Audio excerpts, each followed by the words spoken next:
Assalamualaikum warahmatullahi wabarakatuh.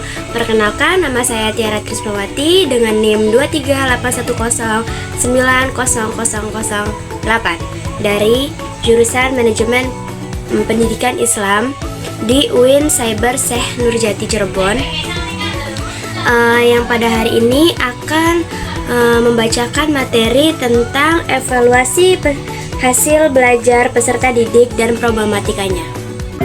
Evaluasi hasil belajar peserta didik dan problematikanya.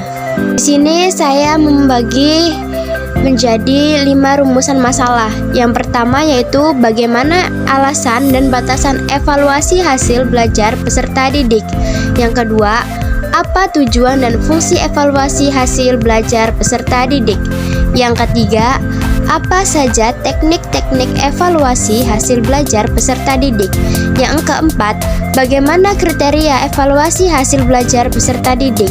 Yang kelima, bagaimana tindak lanjut evaluasi hasil belajar peserta didik.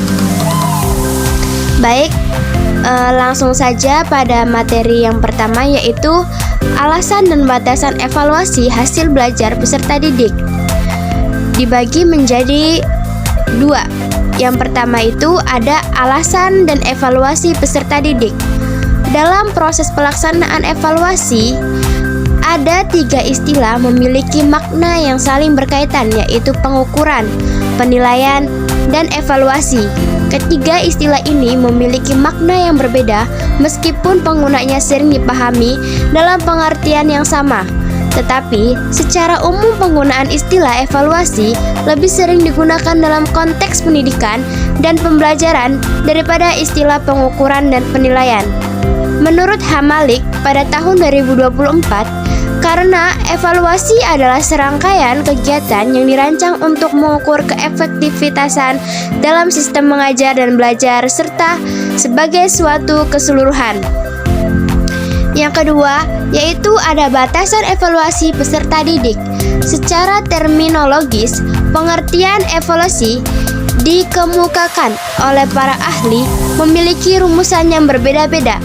Menurut Kouriliski dalam Hamalik, evaluasi adalah tindakan tentang penetapan derajat penggunaan atribut tertentu oleh individu atau kelompok. Sedangkan menurut Versial, evaluasi adalah serangkaian kegiatan yang dirancang untuk mengukur keefektivitasan sistem mengajar dan belajar sebagai suatu keseluruhan. Anne Anastasi berpendapat, evaluasi bukan sekedar menilai suatu keaktivitas secara spontan dan insidentil, melainkan merupakan kegiatan untuk menilai suatu secara terencana, sistematik, dan terarah berdasarkan atas tujuan yang jelas. Yang kedua, yaitu ada tujuan dan fungsi evaluasi hasil belajar peserta didik. Tujuan dari evaluasi adalah untuk memperbaiki cara pembelajaran, mengadakan perbaikan dan pengayaan bagi peserta didik, serta menempatkan peserta didik pada situasi pembelajaran yang lebih tepat sesuai dengan tingkat kemampuan yang dimilikinya. Sedangkan fungsi evaluasi yaitu mempunyai beberapa fungsi penting. Evaluasi belajar peserta didik dilakukan karena berfungsi dalam membantu proses kemajuan dan perkembangan hasil belajar peserta didik secara terus-menerus. Yang ketiga, yaitu ada teknik-teknik evaluasi hasil belajar peserta didik. Istilah teknik bisa diartikan sebagai alat. Dapat dikatakan dalam istilah teknik evaluasi hasil belajar terkandung arti alat-alat atau yang digunakan dalam rangka melakukan evaluasi hasil belajar. Dalam konteks evaluasi hasil belajar, terdapat 2 jenis teknik, yaitu teknik tes dan teknik non-tes. Melalui teknik tes, hasil belajar dinilai dengan menguji siswa. Sebaliknya, melalui cara non-tes, evaluasi hasil belajar dilakukan tanpa menguji peserta didik.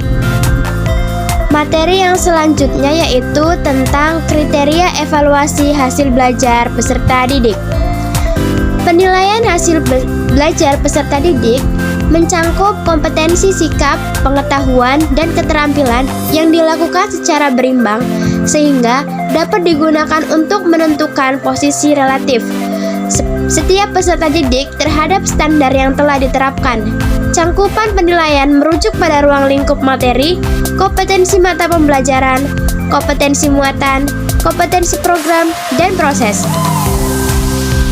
Penilaian proses pembelajaran menggunakan pendekatan penilaian autentik atau authentic assessment yang menilai kesiapan peserta didik, proses, dan hasil belajar secara utuh. Evaluasi proses pembelajaran dilakukan saat proses pembelajaran dengan menggunakan alat angket, observasi, catatan anekdot, dan refleksi. Yang terakhir ada tindak lanjut evaluasi hasil belajar peserta didik. Dwi Priyo Utama pada tahun 2008 dalam bukunya menyatakan bahwa tindak lanjut adalah upaya untuk mengetahui kelemahan dan penyebab. Menurut Yunita pada 2014 dalam skripsinya, tindak lanjut evaluasi terkait dengan pelaksanaan dan alat evaluasi yang mencangkup semua aspek tujuan, proses, dan instrumen evaluasi digunakan dalam pembelajaran. Dengan kata lain, salah satu cara untuk meningkatkan hasil evaluasi peserta didik adalah dengan melakukan tindak lanjut terhadap hasil evaluasi belajar. Tindak lanjut hasil evaluasi belajar harus dipertimbangkan dengan baik untuk menentukan langkah remedial yang sesuai. Guru bisa memberikan pembelajaran tambahan di luar jam belajar, biasanya, atau membantu siswa yang memahami kesulitan belajar yang cukup mendasar. Sekolah juga bisa membentuk tim khusus untuk membantu siswa yang mengalami kesulitan belajar. Yang terakhir yaitu ada kesimpulan. Evaluasi hasil belajar peserta didik memiliki peran fundamental dalam proses pendidikan untuk memahami sejauh mana tujuan pembelajaran telah tercapai.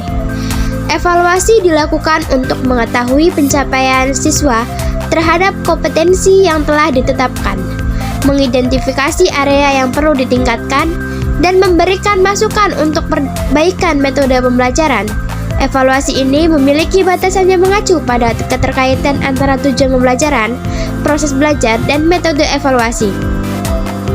Secara keseluruhan, evaluasi bukan hanya sekedar alat ukur, tetapi juga sarana untuk meningkatkan mutu pembelajaran.